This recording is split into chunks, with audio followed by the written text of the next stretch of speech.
That's a mistake. Okay, we're on the air. And let's go ahead and start if you guys want. Okay.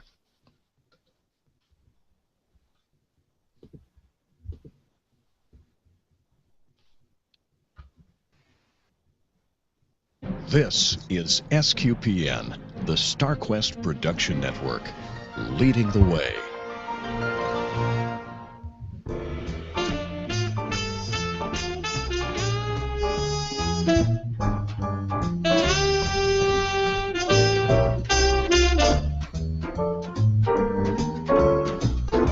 You're listening to Catholic Weekend, episode number 216, for the week ending Saturday, March 22nd, 2014.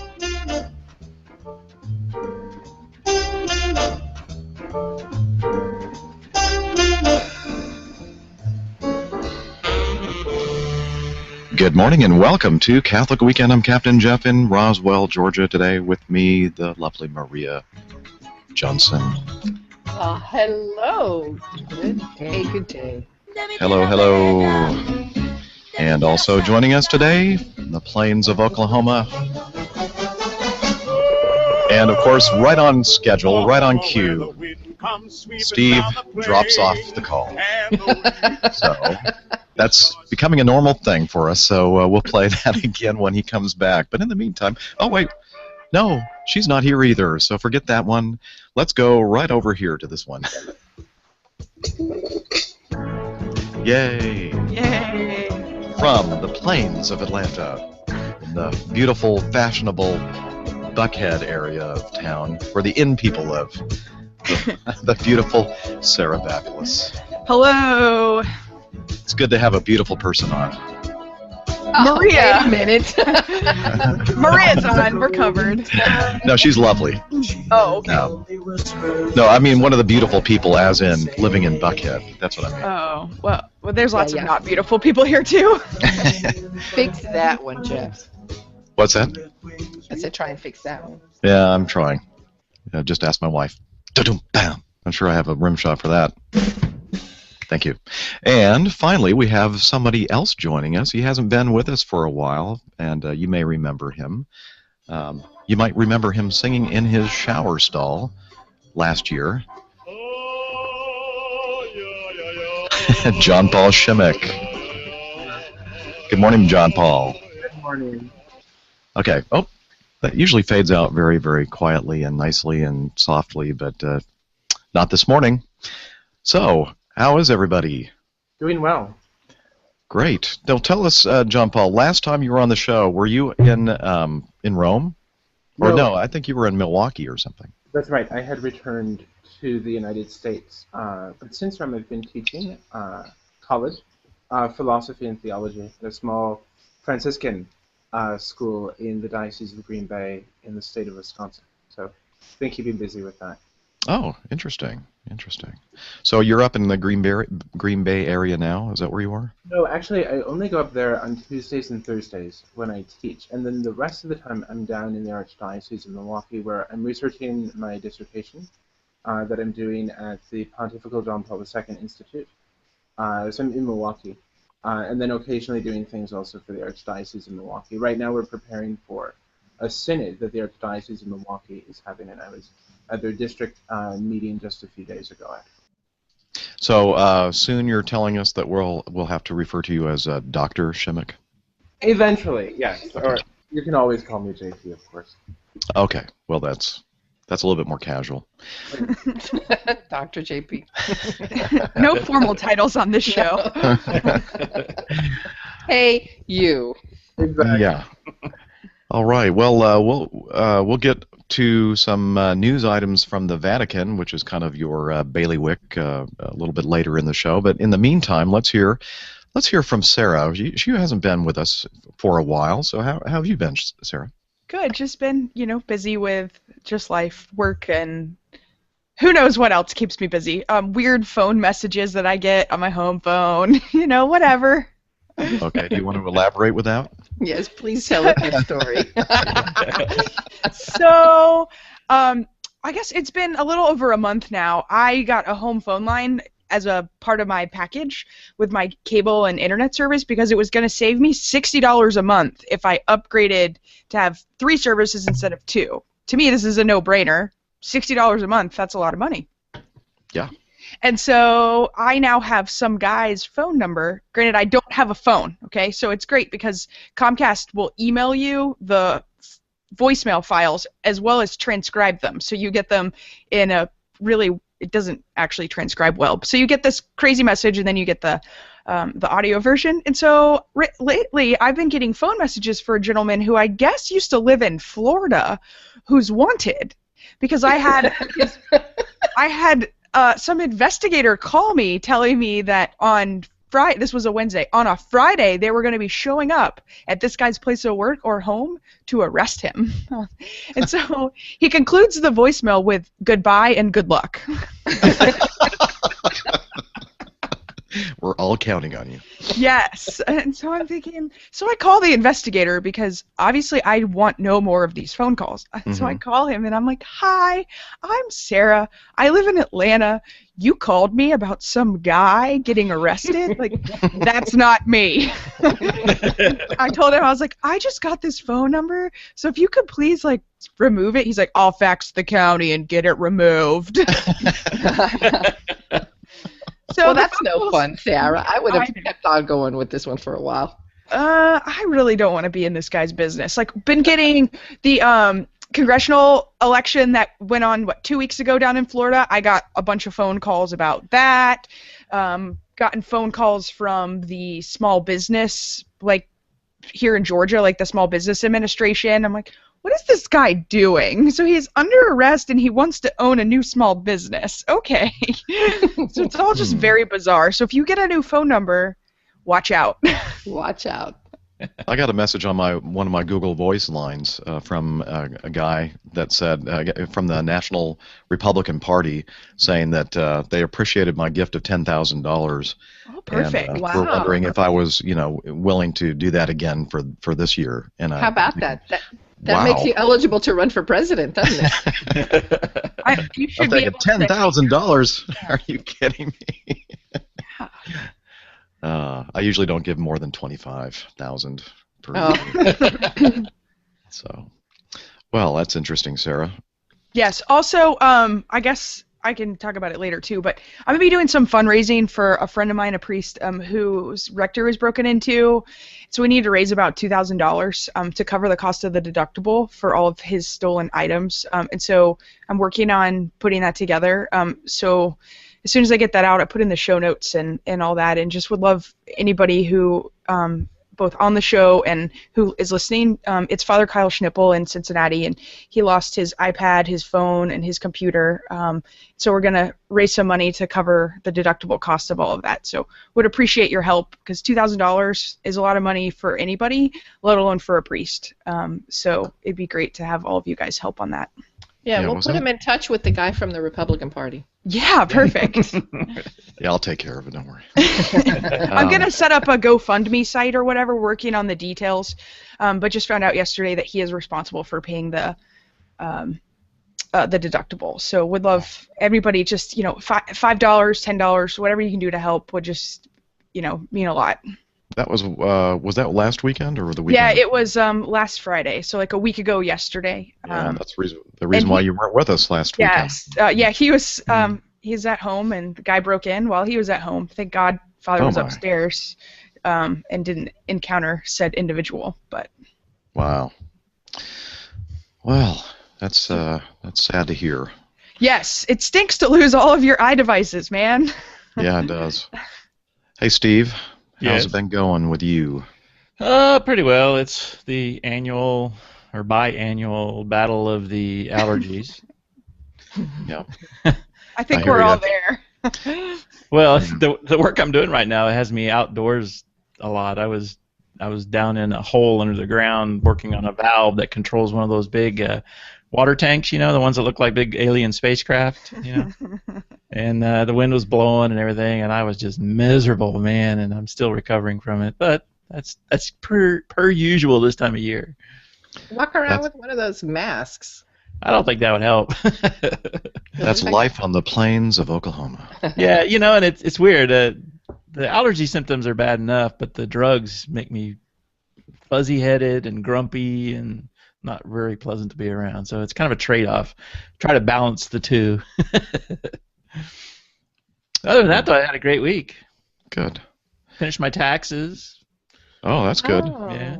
Well, since I had zero income last year being a missionary, I still had to go through and fill out all the forms. It took me like 4 hours, and then it came out, oh, you owe zero money, and you have to pay zero money. It's like, perfect. Yay. Oh. Nice. Not the best of all scenarios, but one of the pretty good ones. Yeah, I mean, it's just, it's one of those things. It's no fun to have to go through all those forms and everything in any circumstance, but No. unless you're going to get like really big bucks back. Maria, how's your week been going? It's been busy. Mm-hmm. Just stuff, midterm exams, and those little middle schoolers are just so crazy. I mean, did I just call my high schoolers middle schoolers? You did. I hope none of them They're behaving like middle schoolers, is what They you're trying to say. They are. So So it's been such a long time since I have to deal with that it's just it's emotionally taxing. The classroom management between high school and college in that first year, even though I teach a lot of freshmen, holy smokes, it's a lot. I forgot. I've been removed from that for a while. Anyway, I love them. They're lovable. Yeah. Love them to death. Love them to death. I pray for them a lot. I pray for them a lot. Pray for you a lot too. And John Paul, you said that you're teaching a couple days of the week as well, and so tell us about what's been going on in your life. Sure. So it's my first experience with teaching, and it's been challenging so far. It's a good day if half the class comes to class, so sometimes I have to chase them down. But it's been a really good experience. I'm working or teaching at a school, as I was saying before, that's administered by the Franciscan Sisters of Christian Charity. They're just such an exciting, young, youthful, energetic, dynamic community of religious sisters. I met the chair of one of the departments I teach, and I have a double appointment to philosophy and theology in Rome. She's wrapping up her doctorate at the Pontifical Gregorian University. But in any event, it's rurally situated in an area just south of Green Bay called Manitowoc, Wisconsin. And but at the same time, I have students from all over the world. I have religious sisters from Africa and India, and then students from Haiti, from different parts of the United States. I'm teaching 2 courses this semester, one in logic and one in ethics, and then last semester I taught a course on Christian credibility and the new evangelization. So I'm sort of their theology, the new evangelization guy, and then also I do ethics, political philosophy, that kind of thing. It's been a lot of fun.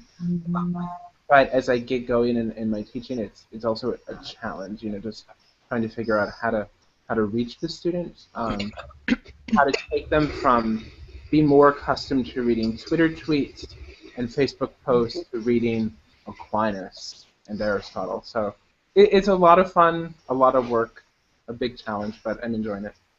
What if you were to tweet or Facebook post the entire works of... The thought has crossed my mind. Definitely has crossed my mind. I've taken more of I guess I would call it a soundbite approach to teaching, if that makes sense. And I draw upon my background now, that I have a little bit of background anyhow in journalism and so forth. So instead of delivering very dense, long-winded, circuitous lectures on Aristotle's and Nicomachean ethics, I've taken the approach of doing sound bites more, because they're more accustomed to thinking in that way, if that makes sense. So we do a lot of just sort of little chunks of thought here and there.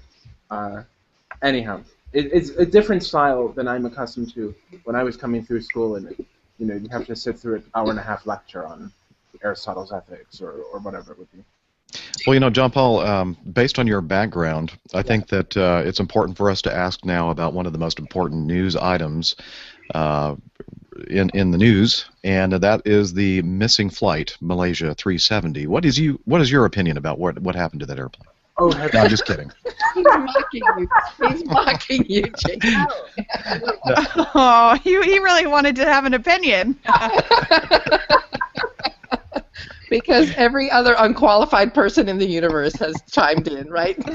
Exactly. Because let's put the question back onto you, Jeff. No. I don't want to even. What have you been doing all week? What have you been? Oh, let me speak for you. Tweeting angrily about all of the correspondents commenting on the flight. I've been whining about all of the completely unqualified people to be speaking on aviation matters. Oh my But anyway, I'm sorry. I didn't mean to do that to you, John Paul. I do have a question for you, though. Okay, what? This is one of the sound bites that I've heard.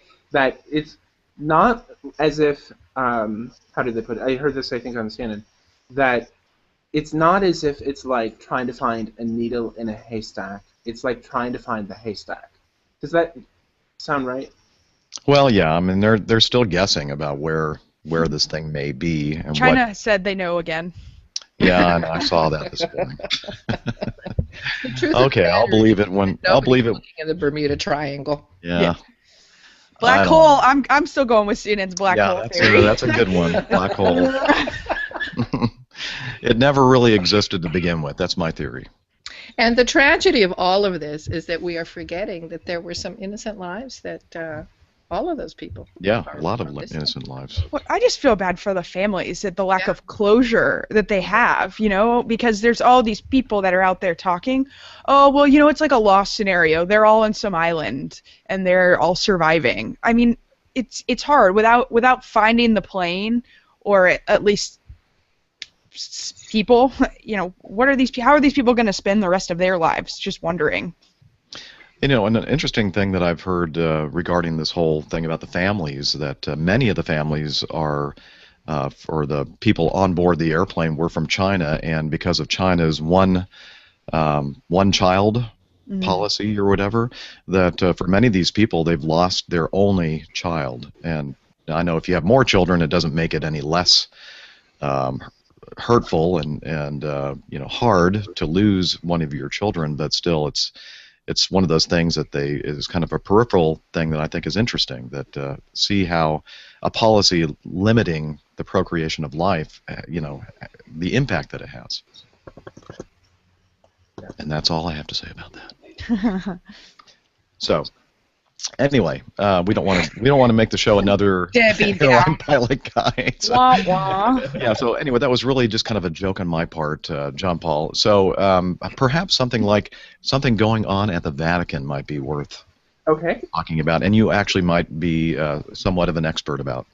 Maybe, or at least on a very long road to becoming one. There you go. Long road. But yeah, so I don't know. Well, I presume we're all in the know on this one.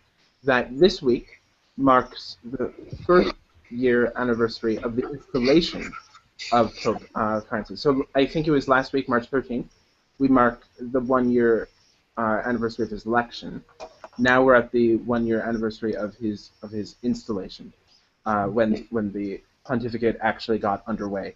And I was in St. Peter's Square, perched atop Bernini's colonnade, a couple hundred feet in the air, holding onto scaffolding for dear life in the middle of a windstorm as that massive installation was underway. But the news that came out of the Vatican this morning is about the Pope appointing the members of the Pontifical Commission for the Protection of Children. And the interesting piece there is that it's a small commission, and half of the members of the commission are women, are professional women and mothers. And then there is, I believe, one cardinal who is an American, Sean O'Malley, Cardinal Sean O'Malley of Boston. And then two other prelates, and one layman who's a canon lawyer. And so the story is important because it shows that Pope Francis is really taking the issue of the protection of children in the church very seriously. In fact, creating an entire commission within the Roman Curia to address that issue. So it's something to keep our eye on. I was in dialogue this morning with the English language communications director for the Vatican. We had exchanged a couple of emails. I was trying to figure out how this commission will sit vis-a-vis the Congregation for the Doctrine of the Faith, which up to this point has handled these issues. And I was told, essentially, that he didn't know yet. So it's a very new commission. The statutes are still being drafted. We don't really know how the commission is going to be situated within the larger Curia and so forth. But at least we know the names of the members at this point. And it's cool that there are two pilots on the committee as well. So. No. Oh, you said prelates. I'm sorry. Yeah, it's prelates, not pilots. Yeah. Oh, well. You are so silly. I know. JP, you can't fall for his bad jokes. No, you can't. Like, you can't really, just, don't take the bait. Don't do it. But on a serious note, I mean, why is all of this important? I mean, isn't there kind of a status quo in the Vatican that things just kind of roll around the way they do? What's really going on with all these changes? Yeah, so I think it signals. I'll take you back in time a little bit. Prior to the conclave last March, there were the general congregations, which were high-level meetings of cardinals to talk about, the needs of the church at the moment, and to begin the dialogue about who would succeed, now Pope Emeritus Benedict XVI. And one of the pieces that came out of those general congregations was a lot of discussion about the need to reform the Roman Curia. And that reform took two issues seriously. One of them was the need to reform finances of the Vatican and the Holy See. And we've seen that happening now with the creation of the Secretariat for the Economy, now headed by Cardinal Pell, formerly the Cardinal Archbishop of Sydney. Now he's moving to Rome to head up that Secretariat. And then also the Council for the Economy. And the funny bit about the Council for the Economy is that it's being headed, coordinated by Cardinal Marx, who is the author, I kid you not, of Das Kapital. No. Yes. He's a very humorous individual. He has a really good sense of humor that he balances well with a really good knowledge of economic issues and the Catholic Church's social doctrine. But in any event, he used his name sort of as a gimmick to promote a book on Catholic social teaching that he called entitled Das Kapital. But in any event, so we see Pope Francis moving forward with an effort to reform the Curia. And then the second issue, part of that reform too, is really trying to take more seriously the sexual abuse crisis in the church and trying to address those issues. Up to this point, addressing that issue has been sort of diffused across the Roman Curia. Different groups like Castries at the Roman Curia have taken up that issue, the CDF being one of them. Now we have an actual commission whose only job it will be to address this issue. And I was told by the Vatican's press office this morning that the approach that this commission is going to take is going to be multifaceted. It's going to take up issues of education, as well as discipline, as well as all the other pieces that need to be thought about and considered with respect to this issue. The language that the Vatican press office used was a multi-pronged approach. It's significant, though, again, like I said, because now we have a standalone commission whose only job it will be to address this issue. So it shows, I think, Pope Francis's real intent to reform the Curia, to bring, we want to be careful here, a certain sense of change, right? Change in a healthy sense. Bringing more light to the issues that need to be addressed the most in the church today. And What do you think about that, Maria? Do you think it's is it more style than substance, or do you think that this is actually going to make a difference? Having. Well, You know what? I really don't know very much about the operations within it, but I can always say that a lot of what Pope Francis has done in this last year has really been um, helping the image. And if this is something that helps move things along, I mean, I'm sure that there's substance in it, but Mhm. I think also that the way that people respond to things like this is positive. You know, Yeah. when the church is accused of being stagnant, which is not the same as being ancient, right? Hmm. Um, that's usually not a good thing to do. And at the end of the day, it's just people working, which are fallible, Yeah, I very think this is a fallible. positive message in the direction that he's, actually willing to change the Curia. If I What could about? just Yes, point sir. just on what Maria just said, I think the way we can think about the Francis Revolution is Mhm. not at all a change in substance, not at all Right. a change in substance, but new emphases, new pastoral direction. Um, Georg Gonstein, Archbishop Georg Gonstein, who was the private secretary of the then Pope Benedict XVI, and still is his private secretary now that he's Pope Emeritus, but also has the double function of being the prefect of the papal household under Pope Francis, gave a really interesting interview to a German television network called ZDF. And in that interview, he said this. I think it's an interesting point. He said, clearly they, meaning the two popes, are in accordance with regard to the substance, but there is a marked and visible difference with regard to presentation, to gesture, in the way Pope Francis approaches people. It's a difference that's not worse or better. It's simply a difference that suits his disposition. Each pope brings his character to the papacy. A certain character is bestowed by grace, and if the Lord has given him this character, we can only say Deo gratias, to God be thanks. I think it's a beautiful point, you know? Hmm.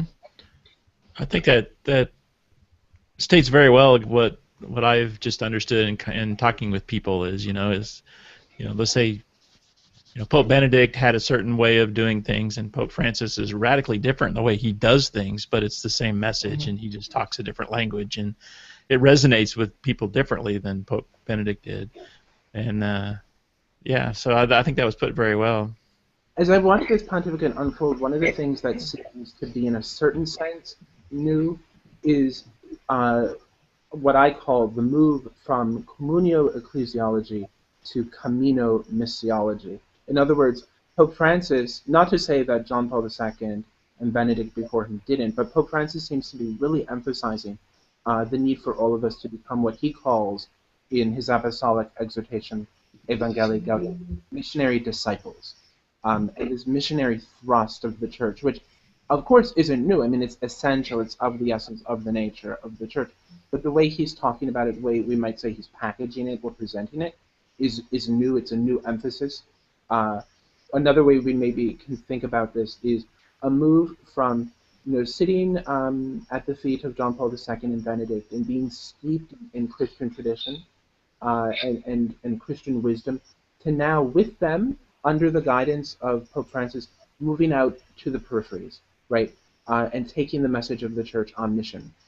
In August, Pope Francis will go on his third international trip to South Korea to participate in the Asian Youth Congress there, the Asian Youth Day.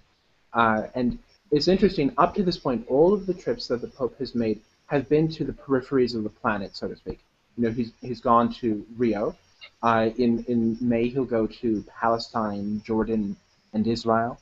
In August, mid-August, he'll go to South Korea. So he's been going to Latin America. He'll be going to the Middle East. He'll be going to Asia. All of the sort of corners, hotspots of the global South, where the church is really on mission, really growing and exploding in numbers. Excellent. Interesting. Yeah. Well, I think that the one thing that we always have to, as defenders of the Pope, is to maintain the fact that it all boils down to the same substance. Absolutely. He's not a new. This isn't a new religion. This isn't a new faith. It's just a different guy, different way to project it. And it's interesting how different personalities affect or generate responses from different aspects of the world's community. It's pretty interesting to me. Well, what I find interesting is that it's just been a year, and it seems like we talk about him all the time and every day in some new way. And, What a and it's just been surprise. 1 year. Right. Yeah. Right. Yeah. Yeah. It's too early to sort of make a judgment or to sort of get the full sense of the pontificate. Like you say, we're in the early days. It's only been a year. Yeah. All right. So how's Lent going, guys? Lent. Are we still on Lent? We still doing that? I was gave over up. that a week ago, too. I gave up Lent for Lent. Yeah. I gave up meat, and all I can do lately is think about chicken salad. Like, literally, like I have such a massive craving for chicken salad. Like, such a weird thing to want. Hashtag Lent. So how's that going, Sarah, besides the incredibly strong cravings for chicken salad? Oh, it's great. I'm, really expanding my culinary horizons in the kitchen. Just doing a lot of cooking and having a lot of fun with it. So. Good. I think Father Roderick gave up meat for Lent, and I'm sure he's going to talk about it. I was just noticing he's going to be recording the latest episode of The Break after we finish here with Catholic Weekend this morning. So. Well, I think I'm going to go make a big old steak for lunch. Nice Yum. steak, ribeye. That's just rude. That's my lunch, not yours. I didn't offer you any. That's even ruder. So, John Paul Shemek, we haven't had a chance to hear what is your sacrifice or your extra spiritual thing that you're trying to do this Lenten season? Sure. So one of the things I've taken up is trying to be more attentive to praying the Divine Liturgy, the Liturgy of the Hours of the Church. And you're doing it the old-fashioned How way. old with school. yeah. I was like, wow, he's got the big old He's got book. the big old Oh, book. the book is better. It's not as convenient, but the book is better. Well, no, it does look thicker because I have in here like all my prayer cards and novena books and different things. But yeah, I've just been trying to live a fuller experience of the Church's liturgy, if that makes sense. By being more attentive to the beautiful, beautiful prayer of the Church that is the Liturgy of the Hours. So I've been doing that, and then also just trying to do little simple sacrifices and things in the course of each day.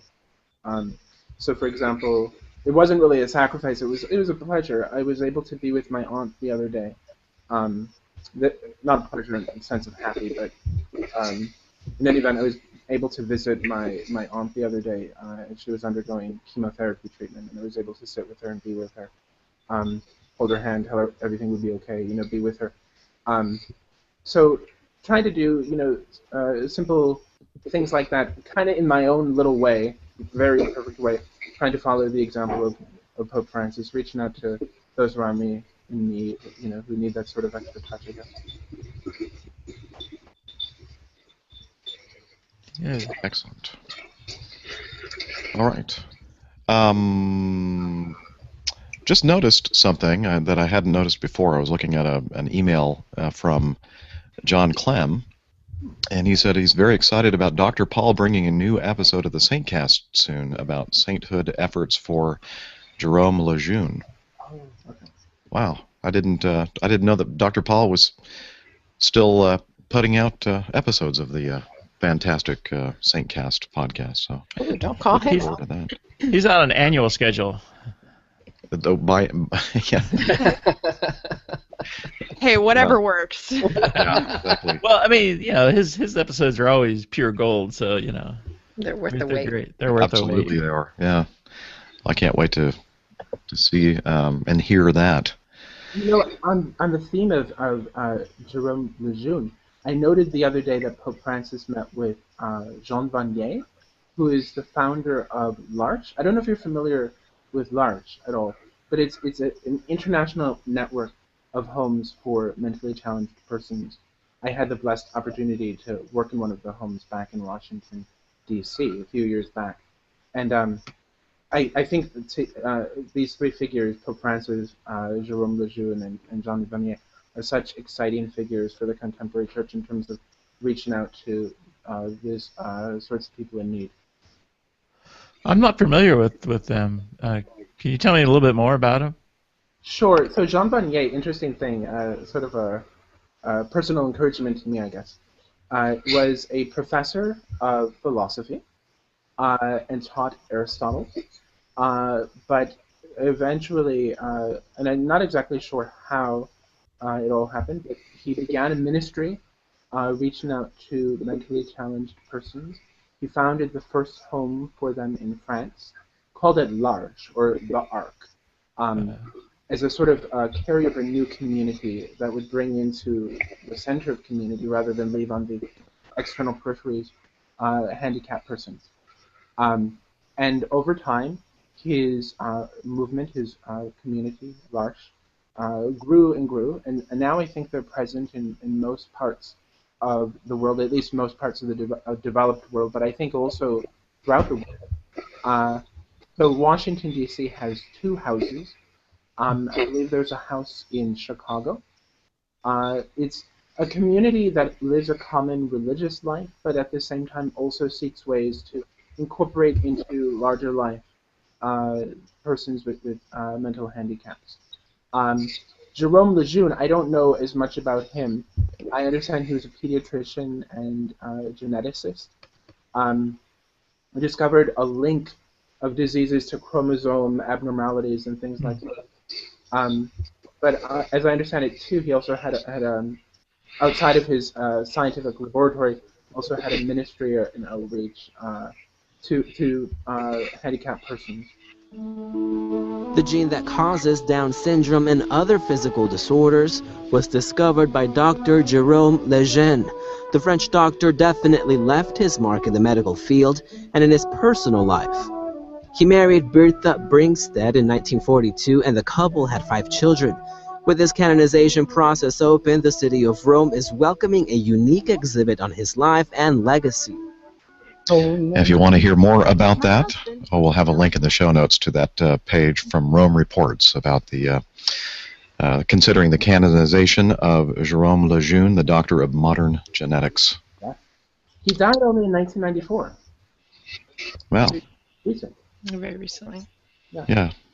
Wow. Well, you know, this comes on this weekend's Catholic weekend is the day after yesterday's National Down Syndrome Day, World Down Syndrome Day, for awareness. So it's a good connection, I guess. Yeah. Yeah. Thanks for the information. It's good. I will keep my eye out on information about them. And I look forward to hearing Dr. Paul's enhanced investigation or treatment of that, as only Dr. Paul can do. Have I ever mentioned the servant of God here in Oklahoma that's coming up for evaluation as a martyr? Have I mentioned him?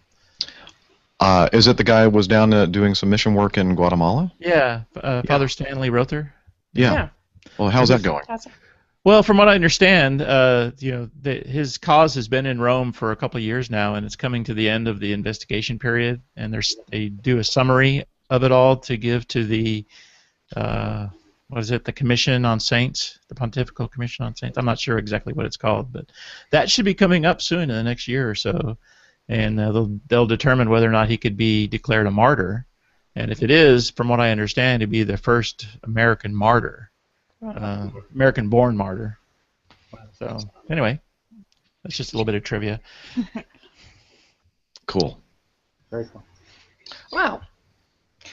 And speaking of trivia, today is Thomas Pringle's birthday. Happy birthday, Tom. Oh, He's finally 21. No. No, Really? He's older. No, he's older than that. Well, he seems to be older than that. No, I'm kidding. Kidding. Good old Yeah, I think he was Tommy. drinking when I saw him at the CNMC. Don't tell anybody. Okay. My bad. You haven't been around many college students, Jeff. That Oh, yeah. 21 thing, it's a It's suggestion. irrelevant. Oh boy. So hey, you guys been following the March Madness? Well, I Yeah. know my bracket's half busted. But there's been some terrific games. I can't wait to see how the rest of this turns out. There's going to be a lot of Mercer, huh? surprises. Mercer, of course. Mercer. I saw much groaning yesterday. Mercer in Georgia? It is, yes. And are they still in it? Oh, they beat Duke. Oh yeah, it was a big. Okay, well, so now I was talking to you, Steve, before we started the show. I said, any Georgia teams? I didn't know where Mercer is. Okay. It's news to me. It's in Georgia, you know. They have the best basketball team in Georgia. Sorry, I don't know, Georgia Tech. Kennesaw. Sorry, UGA. Kennesaw beat Mercer last year, didn't it? Yeah, but that's last year. Oh yeah, you're right. You're right. I don't know. I just don't really get into the basketball that much myself. But I just do it because I like to win. Mm-mm. So speaking of that, do you enjoy playing board games, Miss Sarah? I do, but it depends on the board game and with whom I am playing. And if there's libations. No drinking necessary whatsoever. It's a Are matter. you one of those people like my sister that take competition extremely seriously and are really just a pain to be around when they're playing games? You follow all the rules, or you cheat. It's one or the other. Oh my gosh. And how do you You're how do that you person? feel? How do you feel when you lose, Sarah? Okay, true story. I feel really bad. Like I get kind of angry about it. I think it's kind of like an awful thing. I'm like, why did I lose? I should not have lost. I'm like in my head, I'm thinking the whole time, you are unnecessarily angry because you lost. It's okay. It's just a game. But deep down, I really want to win all the time. Oh my gosh, Sarah, you need to sit with me. My favorite thing to do is torment people like you. I love to play Monopoly and Scrabble. Scrabble. Yeah. That's Scrabble. What about, have you played Catan, Settlers of Catan? No. What's Oh. that? It's better than Monopoly. How can anything be better than Monopoly? Settlers of Catan is better Yeah. than Monopoly. It's. How about Clue? I played it a couple of times. I haven't played Clue since I was a kid. Yeah. How about you, Steve? I have a blend What? for you that involves the game of Clue.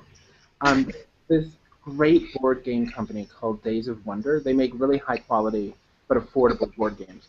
One of their games is called Mystery at the Abbey, and it's based on Umberto Eco's book The Name of the Rose. But in any event, it plays a lot like Clue, except instead of having like a Victorian mansion as the layout of the board, it's a monastery and the grounds surrounding the monastery, and the board itself is written in Latin.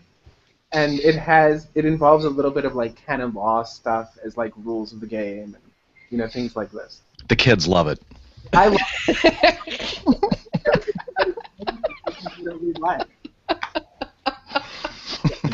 Honestly, I really would just love to play like Clue in real life. Have someone throw a Clue party or a murder mystery party. I really want to go to that. Let's do it. Let's do it. Really want to do that. Decided this week that it's kind of my dream right now that I really want someone to throw a murder mystery party.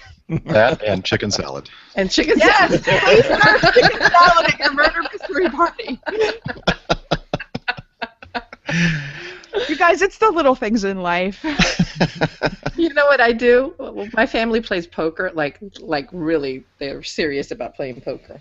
And my sister-in-law, God bless her, she's so intense about games.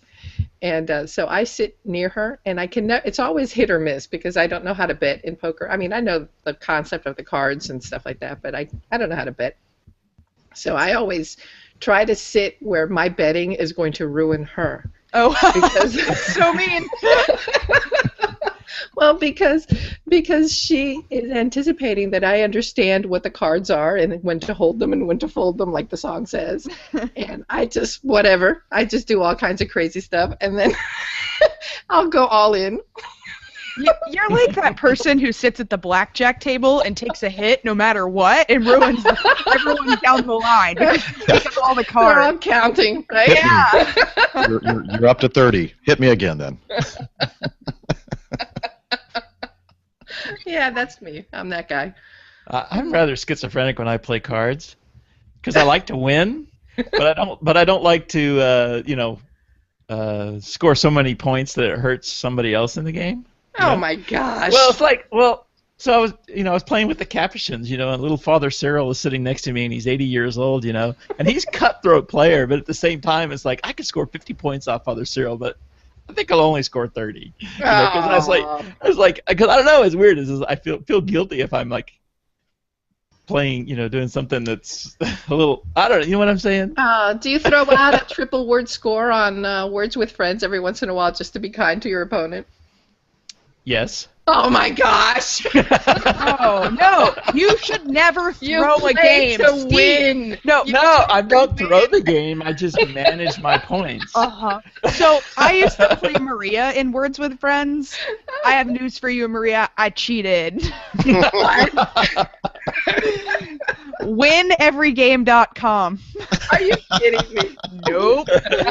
You can take a screenshot of the board and the letters that you have, and it will figure out where you can put a word that you'll get the most points. Oh my gosh! Oh, that is heresy. It's why I stopped playing. I stopped playing because I was a cheater. Did I ever beat you? All the time. All the time. Well, that's when you resorted to cheating then. Well, yeah, because I think there was where I didn't cheat for like several games, and you just whooped me, and I'm thinking, oh, this is not cool. And so I took things into my own hands and started to cheat, and then I felt real bad about it. I was like, Listen, The guilt started getting to you. listen. I played with Michael Kuipers a few times, but way out of my league. He wiped the floor with me on every game. I'm like, oh. Yeah. Well, just for the record, Maria, I don't pull any punches when I play you or Pat Gone because Pat played a 95-point word against me one time, and it was like, all right, all bets are off now. No more Mr. Nice Guy. hey, Jeff, have you ever played Words with Friends, or is that too complicated for you? That's too complicated for me. I'll never play with you, though, that's for sure, because I know you're a cheater. Cheater. Hey. You play, JP? I have in the past. I haven't recently, though. Oh, those 65-cent words, 75-cent words are, And I haven't. Sometimes I play for the joy of the words. I haven't used the Cheaters app yet, but I have used something like that for other games, which reminds me. I think it was an American bishop recently called for an examination of conscience committed of sins committed on social media apps or something like that. I need that. Oh All no. the things. Is that an app? I guess it would be, yeah. Oh, it's funny. Well. I might be a cheater, but at least I had the will to quit. That's right. There you go. We forgive you. Public confession is good. Yeah. You've reformed, right? Oh yeah. I mean, it's just more fun to play in real life. I'd rather sit down and sit across from somebody and play Scrabble, because you can really taunt them. Mm-hmm. Oh, well, why don't you come over here so I can wipe the board with you, huh? I'll Well, make we'll a have steak for me and a fried egg sandwich for you. Oh wow, that actually sounds real good. No bacon. I can't have that.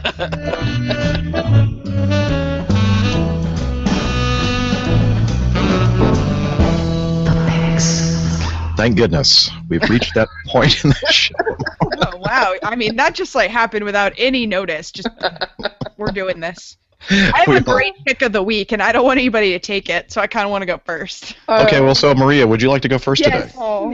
Yes. As a matter of fact. Go, Sarah, go. I have a pick that you don't Just have. kidding. So I don't know if you guys saw the video on YouTube this week of the sister on the Italian version of The Voice. It's gonna be mine. But it's pretty much the best thing ever.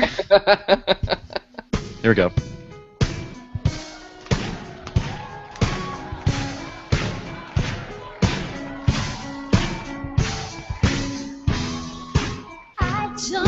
to glory. We will prosper. Okay, I better not play too much of it there because I'm going to get taken down on YouTube. But it's so awesome. My favorite part though is when all four folks ended up mashing the button or whatever they do to flip their chairs around, and every time each one of them turned around and they saw this, you know, beautiful young sister in her habit, they were like, "Whoa, what just happened?" Between that and the other sisters that were in the wings on the stage and them cheering her on and them showing her, oh, it just was like the coolest thing. Okay, well, that was going to be my pick of the week. Thanks to Dan in the chat room, but forget it. Hey, I put it in the show notes, to be fair. I'm the only one that has their pick of the week in the show notes. Who looks at those darn things anyway? Nobody. I do. Okay, well, that's a good pick of the week, Sarah. I win. Thanks. Bye. Yeah, all right, I'm out. See you later. All right. Maria, do you have a pick for us? I do have a pick. We were talking about it a little bit before the show. So y'all may know that one of my daughters is in the military. And she participates in a beautiful program called Honor Flight. And the Honor Flight Network is an organization that takes veterans of World War II originally, but really any veteran of any war, but it's primarily for veterans of World War II, to take them to see the memorial in Washington. It's a beautiful program. The veterans leave very, very early in the morning and they fly into Washington, D.C., and they're received at the airport, at the gate, by active duty military personnel to thank them for their service. And it's a beautiful program, and my daughter's been involved in it for some time, and she sent me a picture this morning because there was a woman from World War II who was a nurse, and then she switched over to military intelligence, and she did Morse code, and that was what her job was in the military. And my daughter, who's in military intelligence, was like, "Oh, well, we're in the same thing now." and the veteran was so charming. She says, "Oh, do you still do Morse code?" Yes, ma'am. And then she went dash. Anyway, it's a wonderful program, and because of my daughter's involvement in it, the last time that we had a group leave from our hometown, we actually went as a family. I didn't go because I was working or traveling or something, but my other children, and my husband went in the morning to say goodbye to them, and they completed the circle because our daughter was on the other end welcoming them. So it was just a neat thing to do as a family. But look into it. It's called Honor Flight, and it's honorflight.org. My grandfather did it about a year ago because he flew Hellcats in the Navy during World War II, and cool. And so they took him. He lives in Texas. He's actually in town. I'm so excited. I haven't seen him in 10 years. So I'm going to see him today. Wow. But they took him last year, and the pictures, he just looked like he had such a blast. And when I worked in Congress, a lot of times we try to get the congressman to go over to the memorial, because it's not far from the Capitol, to go and greet the ones that were coming from Georgia, especially if they were coming from his district. And so it was just really fun just to see the joy in these veterans' faces. You know, I mean, they are truly the greatest generation, and people that are my age have a lot to live up to when we think about the sacrifices that these folks made for not only their country but their families and everything. And so truly this program is amazing, and I'm excited to see where it continues to go, as you know, we are losing a lot of our World War II veterans just because, like my grandfather, they're 90 years old. Right. Yeah, it's a great thing. So check them out and support it, because they don't pay for a penny. Yeah. Excellent. Steve, you're muted still. Can you unmute him as the boss? Sorry. Sorry. There we go. I didn't realize I was muted. Sorry about that. My pick of the week is really just a shout out to one of my former students, Newman Center students, Deacon Brian Ketterer. He's a transitional deacon for the Diocese of Tulsa. He came in from St. John Vianney Seminary in Denver. Just came in last night to give a a talk at our parish Lenten dinner, and he gave his his vocation story and how he came about discerning to go to seminary, which was really interesting. He gave a little bit of a shout out to me as one of those people who was always asking him if he was considering priesthood. So at least I got that on the plus side. But no, it was really great. It was great to see him. Great to hear his talk. And in 2 months, he'll be ordained to the priesthood for our diocese. And so I'm really looking forward to that. It's going to be a great celebration for our diocese. Excellent. So. Well, thanks for that. John Paul, do you have a pick for us today? I do. Coming out, is it okay if I pick one that doesn't exist yet? Sure. Okay. So coming out next month on the 17th, Salt and Light, which is the... I think God is calling right now. The Vatican. The Vatican. Okay. The bat phone. Coming out next month on the 17th, Salt and Light, which is Canada's version of EWTN, essentially, is releasing an awesome video entitled The Francis Effect. And it's going to profile the first year of the pontificate of Pope Francis, and it's going to have interviews with our American Cardinal, Cardinal Donald Wuerl, a number of other people who've gotten to know the Pope during these first 12 months. It looks like it's going to be an awesome video. If you want to learn more about it, go to the Salt and Light website. They have a couple trailers and promos up for that video. Excellent, and we'll have that information in the show notes as well. So thank you, John Paul. And let's see, I have 2 picks of the week. Now, the one that is probably the best one I just received from my good friend Sarah. She says, Jeff, I have a pick of the week for you. The Crown of Thorns is on display right now at Notre Dame in Paris. Now, Sarah, tell me about that. So there is a church called Sacré-Cœur in Paris. I think that's the one that it's called, where they usually house the Crown of Thorns, but I just was browsing on Facebook and saw that they are right now on display at Notre Dame in Paris. So that's obvious. I mean, that's on my bucket list. My next trip to Europe, hear me now, is going to be to France. So sorry, Rome, like we've had fun, but I'm going to France. No, I haven't heard of it. This is actually they're purporting to be the actual Crown of Thorns? Yes. Oh, I didn't even know it existed. Well, yeah, well, you know, the True Cross is on display in Rome. Yeah, I've heard about that. Mm-hmm. Okay, and the veil and all that kind of stuff, but never heard of the Crown of Thorns. Yeah. Interesting. Okay, and the other pick that I was going to pick was chicken salad. No. You are such a jerk. Dang it, I never should have said anything, but it was too good not to tell. Do you like So- the kind that has like grapes in it and the really fruity kind of chicken salad? maybe- That's not my favorite. I like it, but I prefer just the regular old chicken salad that has some celery and Celery. whatever, you know. More savory. I like it. Well, I like it with a little bit of apple in it. Yeah. That's kind of good Yeah. too. Sometimes I make it with There's apple. this French bakery outside my parents' neighborhood that has the best chicken salad, and they make it on fresh baked bread with a slice of tomato and some lettuce. Like, that's all I really want right now. Where do they live? We should call this episode "Everything in a Little Chicken Salad." Where do they? Where's the French bakery that they live by? Is that the? You know what? It's Maison just on Robert? the other side of Roswell from you. It's at Okay. Barnwell and Holcomb Bridge, so not far from you. I thought you were going to talk. You were talking about Maison Robert over near Chambly Dunwoody and the Peachtree Cab Airport. Oh, no. This one's closer to you in Roswell still. Oh, okay. Well, cool. Well, there's some inside information for you there. Okay. Time to wrap this thing up. Steve, wipe that silly look off your face. And tell us about your blog, please. Everythingesteban.com.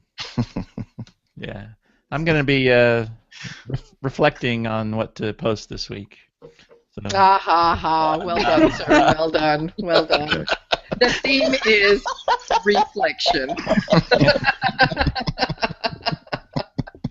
yeah, the latest photo challenge is on reflection. So that's This after you missed my broken brackets tweet. I didn't get it. Didn't get it. Oh. Oh, well. Bad. Thank you, Steve and Maria Johnson. Another cup of coffee. Your wonderful blog. Tell us what's going on over there. Well, I changed the theme. I Ah, went something a little so lighter. now we got to go and look at it. Now you got to go look at it. Go Okay. Follow me at Bego. At Bego, B-E-G-O, At Bego. and BegoJohnson.com for the Another Cup of Coffee blog. Sarah is our Catholic drinky, and hey, what do you think? Have you tried the Guinness Foreign Extra stout? I want to say I've never ordered it for myself, but I want to say that I poached it off somebody else one time. Like, hey, let me try that. It's good. Yeah. Good. Yeah. And it's not the normal Foreign Extra stout that you see in the bottles. Yeah. Has more of a yellowish label, and it's higher alcohol. Oh yeah, I know which one you're talking about. Higher hopping level. It's really, really delicious, and I can't wait to have one when Lent is over. Oh, I have a hoppy beer for you when Lent is over. Okay. Oh, that's right. You gave up alcohol. Who does that? Crazy me. people. Crazy people. Crazy people. So Sarah, tell us what's going on with Catholic drinky. I do a lot of reflecting on what I'm going to write about for about 6 months now. Months. And when you finally do write something, it's going to be amazing. Yeah, whatever it is. Just find me on Twitter, Instagram. That's my fave. So I really only have time for about 140 characters. Excellent. All right. Well, thank you, Sarah. And John Paul Shimmick, tell us how we can read more of your stuff and learn about you. Sure. So on March 13th, I had the lead article on Catholic World Report entitled, what did they call it? I think the editor called it the media Francis, something to do with Francis. You win, JP. You win. But it's on Catholic World Report. And then on the 19th this week, I had the lead post on CatholicVote.org on Pope Francis's effect on charitable donations among Americans, which have actually gone up over the course of the last 12 months. Oh. I have pieces coming out in Crisis and American Spectator, but I've just put up recently my own website, which people can find. It's one of those Wix free domains, so it's a big long address. It's www.jpshimmick, SHIMMIK.wix.com/Pilgrim. But also people can find me on Facebook under John Paul Shimmick, SHIMMEK, on Twitter at Pilgrim Journal, and then I'm also on Google+. The address is thepilgrimjournalist@gmail.com. Excellent. All that information will be available by heading over to our show notes at catholicweekend.sqpn.com. And I am the airline pilot guy, and if you want to... I'm the pilot. I am the pilot. That's all I have to say. If you want to... And please follow him on both Twitter accounts. No, don't do that. Yeah, because you get these things in unison, and it's very wonderful. Okay, well, I'm just going to just not use the Catholic pilot one anymore. Then. No. Please do it. Use them all. Tell us how we can follow you in stereo. At Airline Pilot Guy is the Twitter ID, and if you want, you can follow me at Catholic Pilot as well. And Jeff Nielsen, and wherever fine books are sold. No, I don't know. So anyway, that's it. So, well, not to stir you up again, but because it's a serious question. But are you addressing any of the Malaysian flight on a recent? Yeah, podcast? I am. But I'm actually just basing my reporting on the facts, which are very few right now. And, invalid. I'm sorry. Yeah. No one's interested. I know. It's not very sensational, apparently. So, and then I kind of rant a little bit about the fact that these people are making these suppositions and assumptions and wild theories, and they're talking as if they're facts, and they're not. We don't know until we actually find some wreckage or find an airplane in a hangar somewhere. We can't be sure what happened yet. So. It's hard to keep the ratings up on the cable news networks without being really exotic with your ideas, but so that's that's what I'm talking about a little bit, just a little bit Awesome. on the show. What else was I going to say? Oh, do we want to finish reading the email that you started to read last week, Maria, from Suzanne? Apparently, we didn't read the whole thing. Uh, Let's see if we can pull it up. you can do that. I just turned it off. Excuse me. No, I don't have it, and I know what's going to happen if I try to pull up the. In the Don't- meantime, if in the anybody meantime. wants to send feedback, That's you right. can You email can us. send At where? Um, To I that- don't know. to that place. Come on, Sarah. I was trying to do some filler time. Why do you have to ask questions? Go to the show notes. It's all there. There you go. It's all there. Now, CatholicWeekend@sqpn.com. That's how you what can he send us said. feedback. And we also have a call-in line too, if you want to send us some audio feedback, and the number there is in the show notes. And so do that if you don't mind.